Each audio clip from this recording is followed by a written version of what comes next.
इयत्ता 5वी शिष्यवृत्ती परीक्षा विषय गणित यामध्ये आज आपण अंकांची स्थानिक किंमत, दर्शनी किंमत आणि विस्तारित मांडणी याविषयी अभ्यास करणार आहोत. आता त्यामध्ये सर्वप्रथम आपण अंकांची स्थानिक किंमत याविषयी माहिती पाहू. आता अंकांची स्थानिक किंमत म्हणजे काय पहा, कोणत्याही संख्येतील अंकाची स्थानिक किंमत त्याच्या स्थानावरून ठरते. जर एखादी आपल्याला संख्या दिलेली असेल, त्या संख्येत त्या अंकाचा जो स्थान आहे त्या स्थानावरून त्या अंकांची स्थानिक किंमत ठरवली जाते. आता त्यामध्ये पहा कोणते कोणते स्थान, त्यामध्ये एकक, दशक, शतक, हजार, 10,000, लक्ष, दशलक्ष, कोटी, 10 कोटी आणि अब्ज, पुढे आहेत दशाब्ज वगैरे वगैरे. पुढे म्हणजे हे जे स्थान आहेत या स्थानावरून अंकांची किंमत ठरवली जाते. म्हणजे कोणत्याही संख्येतील अंकांची स्थानिक किंमत त्याच्या स्थानावरून ठरवली जाते. पहा उदाहरणामध्ये आहे आपल्याकडे 2,15,15,68,493 ही संख्या आहे. आता ही दिलेली संख्या आहे आणि या संख्येतील जर समजा मी 8ची स्थानिक किंमत जर विचारली तर तुम्हाला सांगता आली पाहिजे, 3ची विचारली तर तुम्हाला सांगता आली पाहिजे, त्यानंतर तुम्हाला 5ची जर स्थानिक किंमत विचारली, दिलेल्या अंकामध्ये 5ची स्थानिक किंमत विचारली तर तुम्हाला सांगता आलं पाहिजे. किंवा असाही प्रश्न विचारला जाईल की 3च्या स्थानिक किमतीमधील फरक किती, किंवा 3च्या स्थानिक किमतीची वजाबाकी किती, किंवा 3च्या स्थानिक किंमत जी आहे त्यांची बेरीज किती, किंवा एकक स्थानी असलेल्या 3ची स्थानिक किंमत ही एकक, दशक, शतक, हजार, 10,000, लक्ष, दशलक्ष, कोटी म्हणजे कोटीच्या स्थानी जो 3चा अंक आहे यांचा गुणाकार किती, वजाबाकी किती, बेरीज किती, अशा प्रकारचे विविध प्रकारचे प्रश्न तुम्हाला विचारले जातील. मग आता त्यामध्ये आपल्याला अंकांच्या स्थानिक किमती काढता आलं पाहिजे. मग ते काढत असताना आपल्याला त्यांचे स्थान माहीत असले पाहिजेत. मग पहा दिलेली जी संख्या आहे ही संख्या आपण यांच्या स्थानानुसार मांडू. पहा एकक ठिकाणी एकक ठिकाणचा अंक ठेवायचा आहे, दशकच्या स्थानी दशक स्थानचा अंक ठेवायचा आहे, शतक स्थानी शतक स्थानचा अंक ठेवायचा आहे. या प्रकारे आपण या संख्येची जर मांडणी करून घेतली तर त्यांची स्थानिक किंमत काढणे आपल्याला हे सोपं जाणार आहे. मग पहा एकक ठिकाणी ठेवून देऊ, एकक ठिकाणी 3 आहे म्हणून 3 ठेवलं एक ठिकाणी, दशक ठिकाणी 9 आहे, शतक ठिकाणी 4, हजार ठिकाणी 8, नंतर 6, 5, 1, 3, 2, 7 आणि 2. पहा त्यांच्या स्थानानुसार मांडणी करून घेतली. 10,000च्या ठिकाणी 6 आहे, लक्षच्या ठिकाणी 5, दशलक्षच्या ठिकाणी 1, कोटीच्या ठिकाणी 3, 10 कोटीच्या ठिकाणी 7 आणि अब्जच्या ठिकाणी 2. म्हणजे ही जी संख्या आहे आपण त्यांच्या स्थानानुसार सुरुवातीला मांडणी करून घेतली. मग आता ही सुरुवातीला अशा प्रकारे मांडणी करून घेतल्यानंतर आपल्याला कुठलाही जर विचारला प्रश्न आहे की बाबा 5ची स्थानिक किंमत किती आहे, पहिल्या आपल्याला लक्षात येते की 5ची स्थानिक किंमत ही लक्षच्या ठिकाणी म्हणजे 5ची स्थानिक किंमत किती झाली, 5 लक्ष. ठीक आहे. किंवा आता स्थानिक किंमत 5ची विचारली आपल्याला, काय करायचं त्यावेळेस 5 हा अंक जशाच तसा लिहून घ्यायचा. मी मांडणी करून दिलेली आहे, हा अंक जशाच तसा लिहून घ्यायचा आणि जर 5ची स्थानिक किंमत विचारली तर आपण काय करायचं की 5च्या पुढं किती अंक आहेत ते मोजायचे. पहा मग 5च्या पुढं किती अंक आहेत, 5च्या पुढं 1, 2, 3, 4, 5 अंक आहेत. म्हणून या 5च्या पुढं आपल्याला काय करायचे, 5 शून्य द्यायचे. म्हणजे 1, 2, 3, 4, 5 ही मिळाली आपल्याला 5ची स्थानिक किंमत. पहा एकक, दशक, शतक, हजार, 10,000, लक्ष म्हणजे 5ची स्थानिक किंमत किती मिळाली आपल्याला, 5 लक्ष. पहा या ठिकाणी 5ची स्थानिक किंमत आली की नाही, 5 लक्ष. आता त्यावेळेस आपण या 8ची स्थानिक किंमत काढायची आहे. आता हे 8ची स्थानिक किंमत काढते वेळेस आपण 8 अंक जशाच तसा लिहून घ्यायचा आणि 8च्या पुढे किती संख्या आहेत ते मोजायच्या, किती अंक आहेत ते मोजायचे. 8च्या पुढे किती अंक आहेत, 1, 2 आणि 3. आणि हे 3 शून्य हे घेतलेले 8च्या पुढे जशाच तसे लिहून द्यायचे. आता हे 3 शून्य घेतले. मग आता पहा 8ची स्थानिक किंमत किती निघणार आहे, एकक, दशक, शतक, हजार, हजार म्हणजे 8,000. पहा या ठिकाणी 8ची किंमत 1000 आहे, 8,000 म्हणजे 8ची किंमत एकक, दशक, शतक, हजार 8,000 आली. म्हणजे कुठल्याही जर अंकांची तुम्हाला जर स्थानिक किंमत विचारली, आता 1ची स्थानिक किंमत विचारली, सुरुवातीला 1 हा अंक लिहून घ्यायचा आणि 1 हा अंक लिहून घेतल्याच्या नंतर 1 या अंकाच्या पुढे किती अंक आहेत हे मोजायचे. पहा 1, 2, 3, 4, 5, 6 मग 1च्या पुढे 6 शून्य द्यायचे. 1, 2, 3, 4, 5 आणि 6. पहा आता इथे 1ची किंमत 10 लक्ष आले म्हणजे 10 लाख यायला पाहिजे. दशलक्ष, 1 दशलक्ष म्हणजे किती? 10 लाख. मग पहा, एकक, दशक, शतक, हजार, 10,000, लक्ष आणि दशलक्ष. पहा, 1 ची किंमत दशलक्ष आली की नाही, म्हणजे 10 लाख. अशा प्रकारे आपल्याला स्थानिक किंमत काढायची. हे फक्त तुम्हाला समजण्यासाठी मी मांडलेलं होतं, कारण तुम्हाला सुरुवातीला अंकांचे वाचन आणि लेखन लिहिते वेळेस हा घटक तर समजूनच सांगितलेला आहे, पण फक्त तुमच्या लक्षात यायला पाहिजे यासाठी याची मांडणी करून घेतली. जर हे जरी नसेल, तुमच्या जर लक्षात अंकांचे वाचन जर करता आलं तुम्हाला व्यवस्थित, एकक, दशक, शतक, हजार पासून ते पार अब्जपर्यंत, तर तुम्हाला कुठल्याही अंकांची स्थानिक किंमत काढण्यासाठी वेळ लागणार नाही किंवा कुठलीही अडचण येणार नाही.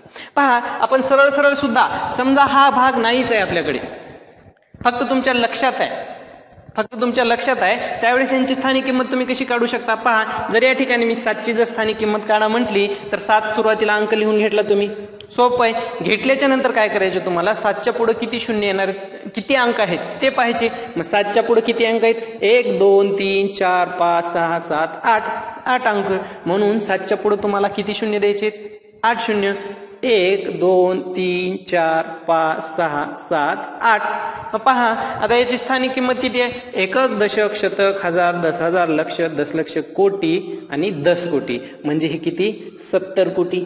याची स्थानिक किंमत किती आली? 70 कोटी. अशा प्रकारे सुद्धा आपण काढू शकतो. फक्त तुम्हाला हे लक्षात असलं पाहिजे.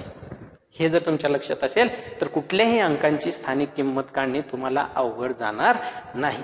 अशा प्रकारे आपण स्थानिक किंमत काढू शकतो. आता पहा, दर्शनी किंमत. आता ही दर्शनी किंमत म्हणजे काय?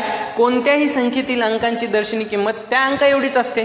म्हणजे सोप्या भाषेत जर सांगायचं झालं, जो अंक तुम्ही पाहता क्षणी तुम्हाला जो अंक दिसतो, आता या ठिकाणी 3 हा अंक दिसतो, याची दर्शनी किंमत 3च आहे. आणि या ठिकाणी सुद्धा तुम्हाला 3 हा अंक दिसतो, म्हणजे याची दर्शनी किंमत सुद्धा पाहता क्षणी तुम्हाला काय दिसते? तिथं 3. म्हणजे त्याची दर्शनी किंमत किती आली? 3च. स्थानिक किंमत आणि दर्शनी किंमत मध्ये फरक आहे. स्थानिक किंमत ही अंकांच्या स्थानावरून ठरवली जाते, तर दर्शनी किंमत या अंकांची त्याच्या अंका एवढीच असते. कुठलाही अंक पहा, 6ची जर आपल्याला दर्शनी किंमत पाहायची असेल तर दर्शनी किंमत 6ची 6च असणार आहे. म्हणजे कुठलाही अंक पहा, त्या अंकांची जर दर्शनी किंमत विचारली आपल्यास तर तो अंक स्वतः म्हणजे त्याच्या एवढीच त्याची दर्शनी किंमत असणार आहे. अशा प्रकारे आपण स्थानिक किंमत आणि दर्शनी किंमत पाहिली. आता पाहूया, यावर बरेचसे काही उदाहरण विचारली जातात, वेगवेगळे प्रश्न विचारले जातात आणि ते आपल्याला लवकरात लवकर सोडवता कसे आले पाहिजे याविषयी काही आवश्यक ज्या माहिती आपल्याला पाहिजे ती माहिती पाहूया. पहा, एखाद्या संख्येतील एकक व दशक स्थानच्या अंकांची अदलाबदल केली तर तयार होणारी संख्या व मूळची संख्या यातील फरक त्या 2 अंकातील फरकाच्या 9 पटीत असतो. पहा, हे जे दिलेली माहिती आहे ही व्यवस्थित समजून घ्या, म्हणजे जेणेकरून हे जर आपल्याला समजलं तर आपल्याला उत्तर काढण्यास वेळ लागणार नाही. पहा, एखाद्या संख्येतील एकक व दशक स्थानच्या अंकांची अदलाबदल केली, म्हणजे एकक व दशक स्थानच्या अंकांची अदलाबदल केली म्हणजे हा पुढचे अंक जशाच ठेवले आणि यांची जर अदलाबदल केली, म्हणजे 5 इकडं घेतलं आणि 9 तिकडं घेतलं, म्हणजे 9 एकक स्थानी घेतला आणि 5 दशक स्थानी घेतला. या दोघांची जर अदलाबदल केली, एकक व दशक स्थानच्या अंकांची जर अदलाबदल केली तर तयार होणारी संख्या, म्हणजे ही तयार होणारी संख्या म्हणजे नवीन संख्या व मूळची संख्या ही आहे, म्हणजे सुरुवातीची संख्या आहे आणि त्यानंतर तयार झालेली संख्या आहे, यांच्यातील फरक त्या 2 अंकातील फरकाच्या 9 पटीत असतो. म्हणजे या दोघांचा जो फरक येणार आहे हा फरक, हे जे 2 अंक आहेत 9 आणि 5 यांचीच अदलाबदल केली, या दोघांच्या फरकाच्या म्हणजे या दोघांच्या फरकाच्या 9च्या पटीत असतो. म्हणजे या दोघातला फरक काढायचा म्हणजे वजापैकी, म्हणजे या दोघांच्या फरकाच्या 9च्या पटीत असतो. पहा, मग आपण अदलाबदल केली, बरोबर आहे. मग आदला बदल केल्याच्या नंतर नवीन संख्या काय तयार झाली? ही झाली मूळची संख्या, ही झाली मूळची संख्या आणि ही झाली नवीन संख्या. पहा, मग या दोघांची आदला बदल केल्यानंतर ही मूळची संख्या मिळाली आणि ही नवीन संख्या. मग यांच्यातील जो फरक आहे, यांच्यातील फरक म्हणजे काय? यांची आपणास वजाबाकी करायची. मग यांच्यातील फरक काढा. मग पहा, आता मोठ्या संख्येतून लहान संख्या वजा करावी लागेल. मग लहान संख्यांचा लहान मोठेपणा तुम्हाला कळतो. मग मोठी संख्या कोणती आहे? ही. आणि लहान संख्या तयार झालेली ही. मग यांची वजाबाकी करा. पहा, 5 मधून 9 जात नाहीत, इकडला हातच्या इथं घेतला, इथं झाले 15. मग 15 मधून जर 9 गेले तर उरले 6. मग त्यानंतर इकडला हातच्या इथे गेला होता, इथं राहिले 8, या ठिकाणी राहिले 8 आणि या 8 मधून जर 5 गेले तर उरले 3. मग त्यानंतर 5 मधून 5 गेले 0, 3 मधून 3 गेले 0. म्हणजे पहा स्थानांची अदलाबदल केली तर तयार होणारी संख्या व मूळची संख्या यांच्यातील फरक किती आला? 36. जो फरक आलेला आहे तो आहे 36. मग हा जो फरक आलेला आहे हा फरक या दोन जे अंक आहेत आपण ज्यांची अदलाबदल केली 9 आणि 5 ह्या दोघांचीच अदलाबदल केली ना आपण. 5 हा एकक स्थानी होता, दशक स्थानी नेला आणि दशक स्थानचा 9 एकक स्थानी घेतला. म्हणजे या दोन जे अंकांची अदलाबदल केली या दोन अंकांच्या फरकाच्या 9च्या पटीत असतो. मग या दोघांचा फरक किती येणार आहे? 4. यांचा फरक किती आला? 4. आणि या फरकाच्या किती पटीत असतो? 9 पटीत. म्हणजे याला गुणिले 9 पटीतली संख्या काढायची म्हणजे याला 9 ने गुणावं लागेल. म्हणजे 4 गुणिले 9 बरोबर 36. 4 गुणिले 9 बरोबर 36. पहा हाही फरक 36 आला होता आणि हाही फरक 36. मग समजा हे पूर्ण गणित करत बसण्यापेक्षा जर आपण काय केलं असतं, आपल्याला एक अंक दिलेला आहे, आपल्याला एक अंक दिलेला आहे 5338. मग आपल्याला विचारलंय जर यांच्या एकक आणि दशक स्थानच्या अंकांची अदलाबदल जर केली तर त्यांच्या मूळची संख्या आणि नवीन संख्या यांच्यातील फरक किती? मग यांच्यातील जर फरक विचारला आपल्याला सरळ सरळ काय करायचं, एकक आणि दशक स्थानच्या अंकांचा फरक म्हणजे 8 मधून 3 गेले उरले 5 आणि 9च्या पटीत 9 5 45. मग यांच्यातील फरक किती येणार आहे? 45.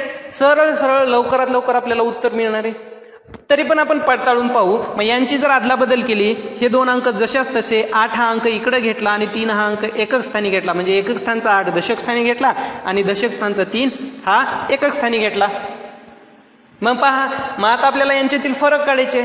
यांच्यातील फरक काढण्यासाठी आपल्याला मोठ्या संख्येतून लहान संख्या वजा करावी लागेल. मग मोठी संख्या ही आहे आणि लहान संख्या ही आहे. मग यांच्यातील फरक 5383 वजा 5338. मग यांच्यातील फरक काढा. मग इकडला हातच्या इथे गेला, इथे झाले 13, कारण 3 मधून 8 जात नाही. मग 13 मधून जर 8 गेले तर उरले 5. त्यानंतर इकडला हातच्या इथे गेलता, इथे राहिले 7. मग या ठिकाणी 7 मधून जर 3 गेले उरले 4. 3 मधून 3 गेले 0. 5 मधून 5 गेले 0. पहा 45 आलं. 45. मग एवढं करत बसण्यापेक्षा आपल्याला सरळ सरळ जर एकक स्थानचा अंक आणि दशक स्थानच्या अंकांची अदलाबदल करून जी नवीन संख्या तयार होणारी आहे तर मूळची संख्या आणि नवीन संख्या यांच्यातील फरक सुरुवातीला म्हटल्यानंतर काय करायचं, एकक स्थानचा अंक आणि दशक स्थानचा अंक यांच्यातील फरक काढायचं आणि त्याला 9 ने गुणायचं म्हणजे आपलं उत्तर येईल. पहा दुसरी संख्या घ्या 89765 आणि त्यानंतर आपल्याला असं म्हटलंय एकक स्थानचा अंक आणि दशक स्थानचा अंक यांची जर आपण अदलाबदल केली, मग अदलाबदल केल्याच्या नंतर मूळची संख्या आणि नंतर जी नवीन संख्या तयार होणार आहे अदलाबदल केल्याच्या नंतर या दोघातील फरक किती, त्यावेळेस सरळ सरळ आपण या दोघातला फरक काढायचा. मग यांच्यातील फरक काढा. 6 वजा 5 बरोबर 1. मग याला गुणिले 9 करा म्हणजे आपलं उत्तर येणार आहे 9. मग पहा अदलाबदल करू. 8 9 7 इथं 5 आणि 6, कारण एकक स्थानचा 5 दशक स्थानी घेतला आणि दशक स्थानचा 6 एकक स्थानी घेतला. मग या ठिकाणी मोठी संख्येतून लहान संख्या वजा करा. मग 5 मधून 6 जात नाहीत. मग 15 मधून 6 वजा करा, राहिले 9. इथे राहिले 5. 5 मधून 5 गेले 0. 7 मधून 7 गेले 0. 9 मधून 9 गेले 0. 8 मधून 8 गेले 0. अशा प्रकारे आपल्याला लवकरात लवकर उत्तरापर्यंत पोहोचता येईल. मग त्यासाठी तुम्हाला ही गोष्ट माहीत असणं आवश्यकच आहे. हे जर तुम्ही लक्षात ठेवलात तर तुम्हाला ही क्रिया करण्याची काहीच गरज नाही. ही क्रिया करण्याची आवश्यकता आहे का? नाही. तुम्ही सरळ सरळ उत्तरापर्यंत लवकरात लवकर कमी वेळेत तुम्ही त्या उत्तरापर्यंत पोहोचू शकता. पहा आता पुढील माहिती पाहू.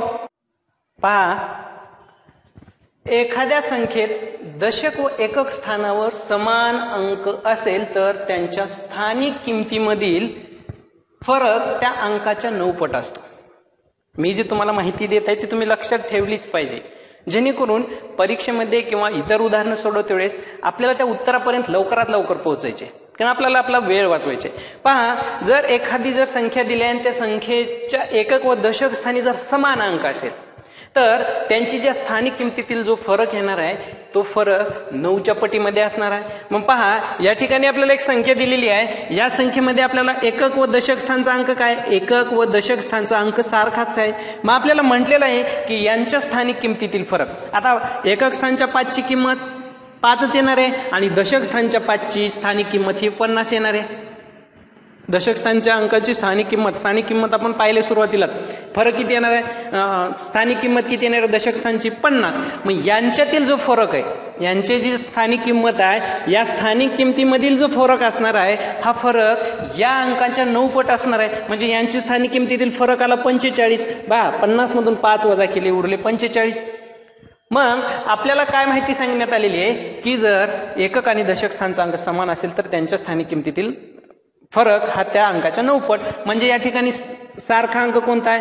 5. मग या 5च्या 9 पट करा, म्हणजे 5ला 9 निघून 9 45.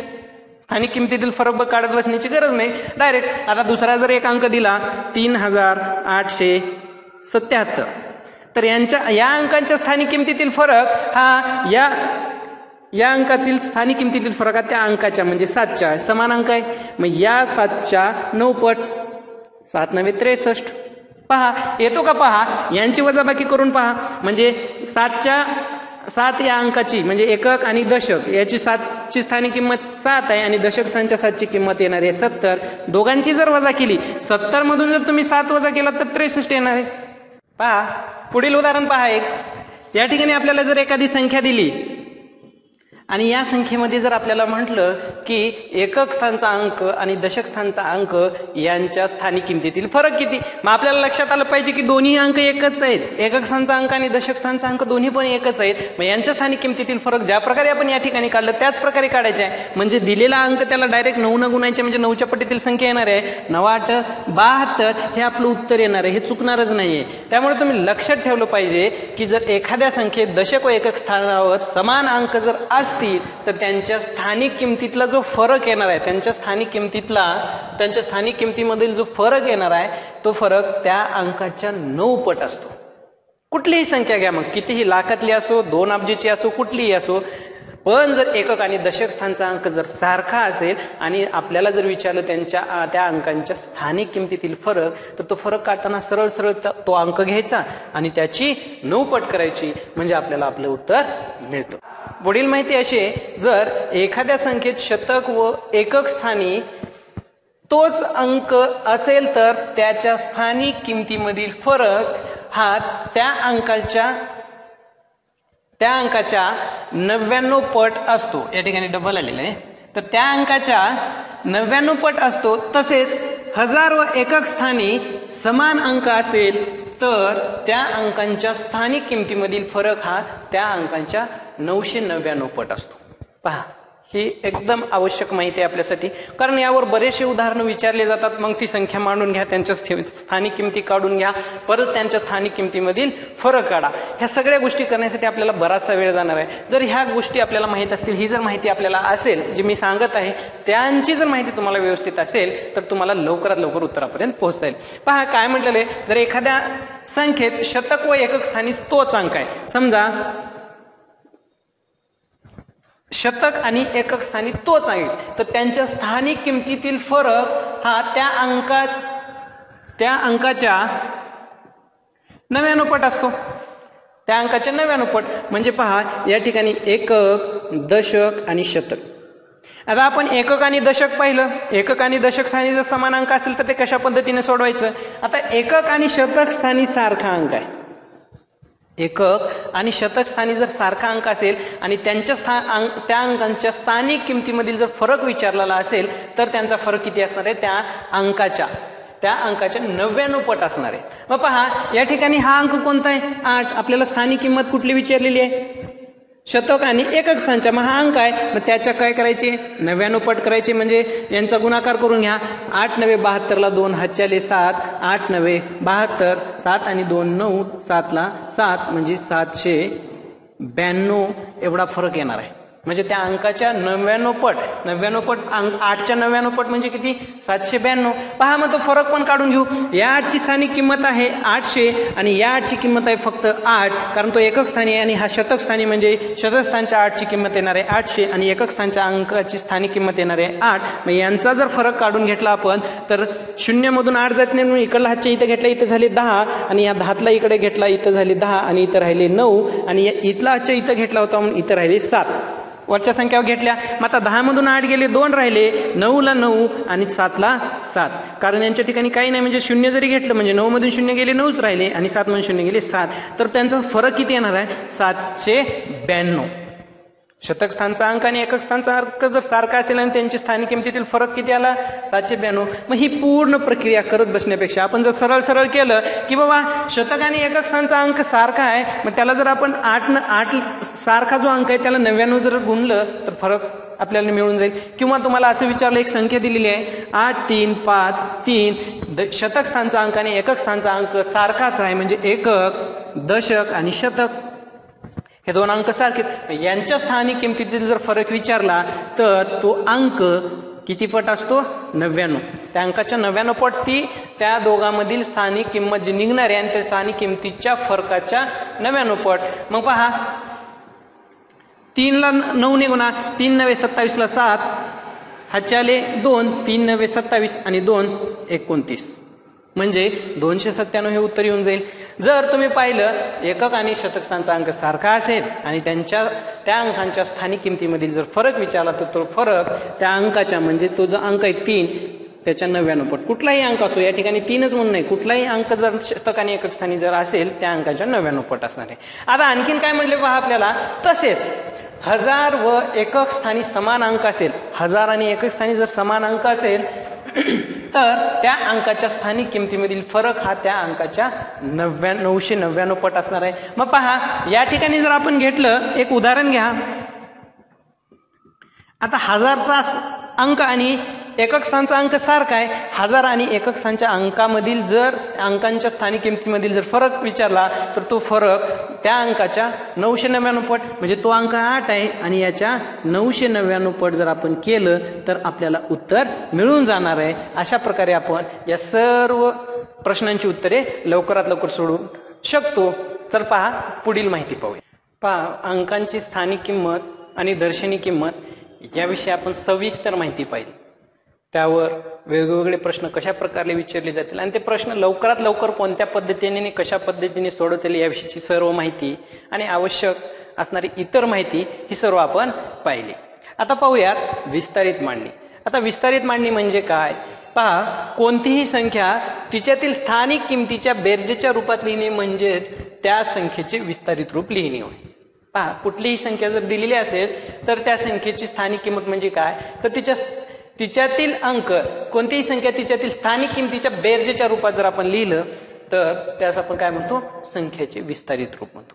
पहा मग आपल्याला या दिलेली एक संख्या आहे, ही दिलेली जी संख्या आहे या संख्येचे आपल्याला विस्तारित रूप लिहायचे. मग विस्तारित रूप लिहिते वेळेस त्याला आपल्याला त्यांची जी स्थानिक किंमत, प्रत्येक अंकांची स्थानिक किंमत काढून त्यांना बेरजेच्या रूपामध्ये आपल्याला मांडायचं आहे. मग पहा सुरुवातीला आपण काढू 2 ची स्थानिक किंमत. मग स्थानिक किंमत काढायची कशी हे मी तुम्हाला शिकवलेले आहे, त्यातल्या त्यात मी सोप्या पद्धतीने कशी काढायची हे पण सांगितलेलं आहे. पहा मग आपल्याला 2 ची स्थानिक किंमत काढायची आहे. मग 2 ची स्थानिक किंमत काढत असताना 2 हा अंक सुरुवातीला लिहून घ्यायचा आहे आणि त्याच्यानंतर किती अंक आहेत तेवढे शून्य 2च्या पुढे द्यायचे आहेत आपल्याला. पहा मग पुढील अंक 1 2 3 4 5, म्हणजे 2च्या पुढे 5 अंक आहेत, म्हणजे 2च्या पुढे किती शून्य द्यायचे आहेत आपल्याला 5. 1 2 3 4 5, म्हणजे ही झाली 2 ची स्थानिक किंमत. एकक, दशक, शतक, हजार, 10,000, लक्ष, म्हणजे 2 ची स्थानिक किंमत ही 2 लाख झाली. किती लाख झाली 2 लाख झाली. त्यानंतर आपल्याला 3 ची स्थानिक किंमत काढायची. मग 3 हा अंक लिहायचा आणि त्या पुढील अंक मोजून तेवढे शून्य द्यायचे. मग 3च्या पुढील अंक 1 2 3 4, 3च्या पुढे किती शून्य द्यायची 4. 1 2 3 4, ही झाली 3 ची स्थानिक किंमत. त्यानंतर आपल्याला काढायचे 4 ची स्थानिक किंमत. मग 4 अंक लिहून घ्यायचा आणि त्याच्या पुढील शून्य अंक मोजायचे आणि तेवढे शून्य पुढे द्यायचे. 4च्या पुढे आहेत 1 2 3, मग 4च्या पुढे 3 शून्य द्या. 1 2 3. त्यानंतर आहे 5. मग 5 या अंकाच्या पुढे किती अंक आहेत ते मोजायचे आणि तेवढे शून्य ह्या 5च्या पुढे लिहायचे. 1 2, 5च्या पुढे 2 अंक आहेत म्हणून या ठिकाणी 2 शून्य. त्यानंतर 6च्या पुढं 1 अंक आहे म्हणून 1 शून्य. त्यानंतर आहे 7. मग 7च्या पुढं कुठलाही अंक नाही म्हणून 7ला जशास तसं लिहायचं. ही झाली या संख्येची विस्तारित मांडणी. मग प्रत्येक अंकांची स्थानिक किंमत आपण काढून घेतली आणि ही जी स्थानिक किंमत आहे ही लिहिली आपण बेरजेच्या रूपामध्ये. आता हे बेरजेच्या रूपात लिहिली म्हणजे आपण काय काढून घेतलं, संख्येची विस्तारित मांडणी किंवा संख्येचे विस्तारित रूप आपण काढून घेतलं. अशा प्रकारे आपण संख्येचे विस्तारित रूप काढून घेऊ शकतो. समजा दुसरं जर एखादी उदाहरण दिलेले आपल्याला, मग ही संख्या दिलेली आहे आणि या संख्येचे विस्तारित रूप काढा असं तुम्हाला सांगितलं, विस्तारित मांडणी करा म्हटलं, त्यावेळेस तुम्ही दिलेला जो अंक आहे, कारण आपल्याला डावीकडून उजवीकडे संख्येची मांडणी करायची आहे, कारण हे बेरजेच्या रूपात मांडायचं असेल तर मोठ्या संख्येकडून लहान संख्ये कुठेही घेतली तरी चालेल, पण आपल्याला बेरीज करण्यासाठी सोपं जावं, व्यवस्थित मांडणी आवश्यक असते, म्हणून आपण मोठ्या संख्येकडून लहान संख्येकडे त्याची मांडणी करू. मग पहा 3ची स्थानिक किंमत किती आहे हे काढण्यासाठी 3 अंक लिहा आणि त्याच्या पुढे 0 द्या. किती अंक आहेत तेवढे मोजा आणि तेवढे 0 3च्या पुढे द्या. मग अंक आहेत 1 2 3 4, म्हणजे 3च्या पुढे किती 0 द्यायचे आपल्याला 4. 1 2 3 4 ही झाली 3ची स्थानिक किंमत. त्यानंतर 8ची स्थानिक किंमत काढा, 8 अंक लिहा आणि पुढील अंक मोजा आणि तेवढे 0 तिथे द्या. 1 2 3 म्हणजे इथे झाले 3 0. त्यानंतर आहे 0 हा अंक. मग 0 हा अंक लिहित असताना 0च्या पुढे 2 अंक आहेत म्हणून इथं 2 0 लिहिले. मग लिहा 5, 5च्या पुढे एकच अंक आहे म्हणून 5च्या पुढे 1 0 आणि शेवटी आहे 2 एकक. 2च्या पुढे कुठलाही अंक नाही म्हणून जसे असते तसं. आता ही झाली या संख्येची विस्तारित मांडणी. आता याच्या व्यतिरिक्त सुद्धा याला लिहिता येतं. आता हा 0 या ठिकाणी जरी आपण नाही लिहिला तरीही या संख्येच्या विस्तारित मांडणीत काही फरक पडत नाही. हा लिहिला तरी काही फरक पडत नाही आणि नाही लिहिला तरी उत्तर आपलं सारखंच राहणार आहे. समजा जर यांची बेरीज केली तर आपलं उत्तर हेच येणार आहे आणि याची मांडणी आपण अशीही करू शकतो. अधिक 8000 अधिक 50 अधिक 2 अशीही आपण मांडणी करू शकतो, कारण 0 घेतला तरी काही फरक नाही. 0 कितीही जरी शून्यांची आपण बेरीज केली तर उत्तर 0 येणार आहे, म्हणून 0 घेतला किंवा नाही घेतला तरी या स्थानिक किमतीच्या किंवा याच्या उत्तरामध्ये, या बेरजेच्या उत्तरामध्ये काहीही फरक पडणार नाही. अशीही मांडणी आपण करू शकतो आणि अशीही मांडणी करू शकतो. कुठल्याही पद्धतीने जर तुम्ही मांडणी केली तर अंकांची बेरीज ही सारखी आली पाहिजे, म्हणजे एवढी आली पाहिजे. पण त्यांची स्थानिक मांडणी व्यवस्थित करा, त्यांची स्थान लक्षात ठेवा आणि त्यांची मांडणी करा. फक्त 0 असेल तो लिहिला तरी चालेल आणि नाही लिहिला तरी चालेल, एवढं मात्र लक्षात ठेवा. आता आपण हे जे पाहिलं विस्तारित मांडणी, स्थानिक किंमत, त्याच्यानंतर दर्शनी किंमत, आता यावरील उदाहरणांचा काही अभ्यास करूया. पहा, आपला पहिला प्रश्न आहे की आपल्याला एक संख्या दिलेली आहे आणि या संख्येतील शतक व एकक स्थानच्या अंकांची आदलाबदल करून जी मिळणारी नवीन संख्या आहे व मूळची संख्या यामधील फरक किती विचारले आपल्याला. तर या ठिकाणी आपल्याला यामधील फरक विचारलेला आहे. मूळची संख्या आणि नवीन संख्या यांची फरक विचारलेला आहे. यांच्या स्थानिक किमतीतील फरक विचारलेला आहे का आपल्याला, नाही. तर यातील फरक काढायचे आपल्याला. मग आता पहा, संख्या आहे 51,323. मग या ठिकाणी आपल्याला काय सांगितले की एकक आणि शतक स्थानच्या अंकांची काय करायची आपल्याला आदला बदल करायची आहे. मग आदला बदल करून जी मिळणारी नवीन संख्या आहे, नवीन संख्या आहे त्यांच्यातील फरक विचारलाय. मग नवीन संख्या 5 1, आदला बदल जर केली 3 2 आणि 3 तर यातील फरक येणार आहे आपल्याला 0. यातील काय करायला सांगितले आपल्याला, फरक करायला सांगितले. पहा, संख्या तीच मिळणार आहे, अंक सारखे आहेत, संख्या तीच मिळणार आहे. जर आपल्याला या ठिकाणी विचारलं असतं की या संख्यामध्ये मूळची संख्या, आता आदला बदल करून मूळची संख्या आणि नवीन संख्या यांच्या जे स्थान आपण बदललं, शतक स्थानचा अंक आणि एकक स्थानचा अंक, या दोघांच्या स्थानिक किमतीतील जर फरक विचारला असता तर आपल्याला इथं डायरेक्ट अंकातील फरक विचारलेला आहे. समजा या ठिकाणी स्थानिक किमतीमध्ये जर फरक विचारला असता तर आपण पाहिले शतक स्थानचा अंक आणि एकक स्थानचा अंक जर सारखा असेल, शतक स्थानचा अंक आणि एकक स्थानचा अंक जर सारखा असेल तर त्या दोघांच्या स्थानिक किमतीमधील जर फरक काढायचा असेल तर आपल्याला दिलेली संख्या आहे, म्हणजे दिलेला जो अंक आहे, दिलेली संख्या नाही, दिलेला जो अंक आहे त्याच्या 99 पट हे आपला फरक येणार आहे, त्याच्या 99 पट. मग फरक काढा, 3 गुणिले 99, 3 9 27 ला 7, त्याच्यानंतर 3 9 27 आणि हातच्याला जे 2 आले होते हे झाले 29. आपण हे उदाहरण पाहिलेलं आहे. पहा, तुम्हाला संख्या विचारतील, संख्येतील फरक विचारलेला आहे, अंकातील फरक विचारलेला आहे का आपल्याला, नाही. संख्येतील फरक विचारला तर त्याचं उत्तर 0 येईल. किंवा जर तुम्हाला असं विचारलं असतं या ठिकाणी जर 8 ही संख्या घेतली असते तर दोन्ही ठिकाणी सारखे अंक आले म्हणून त्या ठिकाणी उत्तर 0 येणार आहे. समजा जर तुम्हाला अंक दिलेले असतील एकक आणि शतक आणि एकक स्थानचा अंक जर सारखा असेल आणि त्यांची आदला बदल करून ते मूळ संख्या आणि नवीन संख्या यांच्यातील फरक जर विचारला तर त्यांचा फरक 0 येतो, हे लक्षात ठेवलं पाहिजे. जर त्या शतक स्थानचा अंक आणि एकक स्थानचा अंक सारखा असेल आणि त्या अंकांच्या जी स्थानिक किंमत आहे त्या स्थानिक किमतीचा फरक विचारला तर तो अंक 99च्या पटीत येणार आहे, हे पण लक्षात ठेवलं पाहिजे. मग पहा, या ठिकाणी जर आपल्याला दिलं असतं 8 हा अंक, तर शतक स्थानचा आणि एकक स्थानचा अंक यांची आदलाबदल करून जी मिळणारी संख्या आहे त्यांच्यातील फरक विचारला असता तर आदलाबदल करा. 5 ला 5, 1 ला 1, 3 हा अंक शतक स्थानी घेतला आणि 8 हा अंक एकक स्थानी घेतला. मग यांची वजाबाकी करावी लागेल कारण आपल्याला फरक विचारलाय. मग त्यावेळेस आपली वजाबाकी येणार आहे. 3 मधून 8 जात नाहीत म्हणून इकडला हातच्या इथं घेतला, इथं झाले 13, 13तून 8 गेले 5 राहिले, इथं राहिला 1, इकडला हातच्या घेतला, इथं झाले 11, 11 मधून 2, कारण इकडला हातच्या घेण्यास कारण की 1 मधून 2 जात नाहीत. मग इकडला हातच्या इथं घेतला, इथे झाले 11, 11 मधून 2 गेले राहिले 9, मग इकडला हातच्या इथं घेतला होता, इथं राहिले 7, 7 मधून 3 गेले राहिले 4, 1 मधून 1 गेला 0 आणि 5 मधून 5 गेले 0, तर फरक येईल 495. म्हणजे एक उदाहरण आणि त्यावर आधारित बरेचसे उदाहरणं मी तुम्हाला यावरच सांगितलेली आहे. मग पहा पुढील उदाहरण. आता पुढील उदाहरण आहे 71,698 या संख्येतील 7, 8 व 6 या अंकांच्या स्थानिक किमतींची बेरीज विचारली. आता स्थानिक किंमत लवकरात लवकर कशी काढायची मी सांगितले. मग कोणता अंक? 7. 7 हा अंक पहा, 7 अंक लिहा आणि त्याच्या पुढे अंक मोजा, 1 2 3 4 तेवढे 0 इथं द्या. त्यानंतर दुसरा विचारलाय 8 हा अंक, 8 हा एकक स्थानी म्हणून त्याची किंमत 8च राहणार आहे कारण त्याच्या पुढे कुठलीही संख्या. त्यानंतर 6 विचारलाय, 6 हे अंक लिहा आणि त्याच्या पुढे 2 0 म्हणजे 2 0 आणि 6 हे जर एका खाली एक मांडून घेतले आपण, अशी बेरीज करा किंवा उतरत्या क्रमाने मांडून घ्या. 1 2 3 4 अधिक 600 अधिक 8 यांची जर बेरीज केली, 8 ला 8, 6 0 0, 6 0 0 0, 6 आणि 0 6, 0 ला 0, 7 ला 7 यांची जरी बेरीज करून घेतली, 8 ला 8, 0 0 0, 6 आणि 0 6, 0 ला 0 आणि 7 ला 7, तर त्यांची बेरीज येणारी आहे 70,608. यांच्या स्थानिक किमतीतील बेरीज येणार 70,608. अशा प्रकारे ही प्रश्न आपण सोडून घेऊ शकतो. पहा पुढील उदाहरण.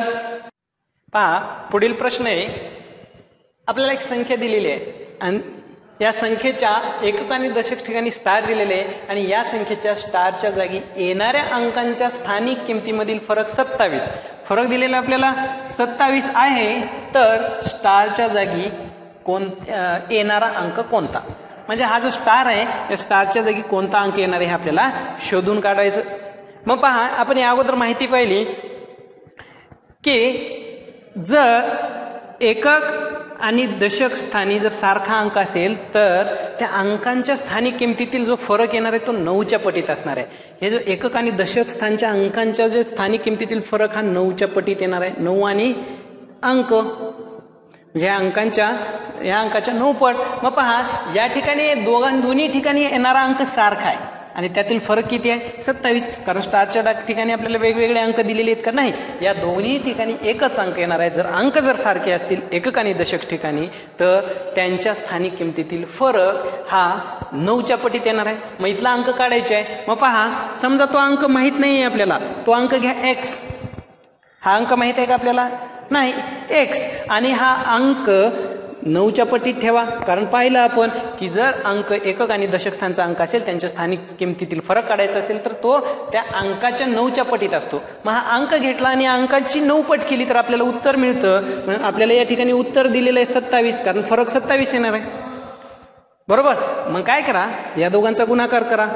मग गुणाकार करते वेळेस आता पहा, ही जर क्रिया आपण सोडून घ्यायचं ठरवलं तर ही क्रिया सोडून घेते वेळेस आपल्याला असं लक्षात येईल की आपल्याला x ची किंमत काढायची आहे. मग ह्या जे x ची किंमत काढत असताना हा 9 हा गुणाकारामध्ये आहे आणि पुढे जाऊन भागाकारामध्ये जाईल. पुढे त्याचं चिन्ह बदलेल, समजावून सांगितलेलं आहे मी पहिलंच. मग त्यानंतर x ची किंमत जर काढायची असेल, x बरोबर 9 त्रिक 27 म्हणजे उत्तर येईल 3. तर x च्या ठिकाणी कोणता अंक असणार आहे आपला? 3. पहा, मग x च्या ठिकाणी 3. आपल्याला पर्यायामध्ये पर्याय क्रमांक 3 हे उत्तर आपलं बरोबर येईल. मग पहा, या ठिकाणी 3 हा अंक ठेवून पहा, जर 3 हा अंक ठेवला तर ह्या 3ची किंमत झाली दशक स्थानी आहे म्हणून त्याची किंमत झाली 30 आणि हा एकक स्थानी आहे याची किंमत झाली 3. मग जर यांची जर वजाबाकी, कारण फरक विचारलेला आहे, स्थानिक किंमत काढली आहे, यांच्यातील फरक येणार आहे 27 म्हणून पर्याय क्रमांक 3 हे उत्तर आपलं बरोबर असणार आहे. अशा पद्धतीनं काढा. आता प्रत्येक अंक ठेवून जर आपल्याला चेक करायचा असेल तर भरपूर वेळ लागणार आहे. त्यासाठी आपण लक्षात ठेवलं पाहिजे की एकक आणि दशक स्थानचा अंक सारखा असेल तर त्यांच्या अंकांच्या स्थानिक किमतीतील फरक हा 9च्या पटीत असणार आहे. मग त्या अंकाच्या 9च्या पटीत मग अंक घेतला आणि त्याची 9 पट केली तर उत्तर आपलं 27, कारण फरक आपल्याला ऑलरेडी दिलेला आहे. मग शोधायचं होतं फक्त अंक. समीकरण घेतलं. आता हा जो गुणाकारातला 9 पलीकडे गेला हा चिन्ह बदलतं. बरोबरच्या जर पुढे गेलं तर याचं चिन्ह भागाकारामध्ये बदलेल. गुणाकार असेल तर भागाकारामध्ये होईल आणि या ठिकाणी जर भागाकार असता तर पुढे जाऊन गुणाकारात. या ठिकाणी बेरीज असते बरोबरच्या पुढे गुणाकारात. या ठिकाणी जर वजाबाकी असते आणि बरोबरच्या पुढे जर अंक नेला असता तर त्या ठिकाणी आपण बेरीज मिळाली असते. अशा प्रकारे हे उदाहरण आपल्याला सोडून घ्यायचे. पहा आता पुढील उदाहरण असं आहे. 25,367 या संख्येतील 3 व 6 या अंकांच्या स्थानिक किमतीचा गुणाकार किती असेल असं विचारले. मग पहा 3ची स्थानिक किंमत काढून घ्या. 3ची स्थानिक किंमत सुरुवातीला 3 ठेवा आणि त्यानंतरचे अंक मोजा. सांगितले 1 आणि 2 आणि तेवढे 0 इथे द्या. नंतर 6 अंक लिहून घ्या. 6 अंक लिहून घेतला. त्याच्या पुढील अंक मोजा. 1 आहे म्हणून त्याच्या पुढे 1 0 द्या आणि यांचा गुणाकार. मग गुणाकार करते वेळेस मी सांगितले एक गुण्य आणि गुणकात जेवढे 0 आहेत तेवढे 0 आधी मोजून बाजूला ठेवायचे. मग या ठिकाणी 0 आहेत 1 2 3 1 2 3 आणि यांचा गुणाकार हे 0च्या अगोदर ठेवायचा म्हणजे 6×18 हे आपल्याला उत्तर मिळून जाईल. किंवा 6×18 गुण्य आणि गुणकातील काय करा 0 मोजून घ्या. 1 2 3 एवढे 3 पुढे ठेवा म्हणजे हे उत्तर मिळून जाईल. अशा प्रकारे आपल्याला हे 2 उदाहरणं सोडवता येईल. आणि हा जो भाग आहे हा भाग मी गुणाकारामध्ये तुम्हाला शिकवणारच आहे. त्या ठिकाणी जर तुम्ही पाहिलात तर तुम्हाला हा गुणाकार कसा करायचा लक्षात येऊन जाईल. अशा प्रकारे आपण काही उदाहरणे पाहिली वेगवेगळ्या प्रकारच्या. या ठिकाणी तुम्हाला विस्तारित मांडणी देतील आणि पुढीलपैकी कोणता अंक या विस्तारित मांडणीशी या दोघांची किंमत सारखी नाही असे विचारतील. वेगवेगळे प्रश्न वेगवेगळ्या पद्धतीने विचारले जातील. मग या माहितीच्या आधारे तुम्हाला ते प्रश्न व्यवस्थितरित्या आणि योग्यरित्या आणि बरोबर तुम्हाला सोडवता आला पाहिजे.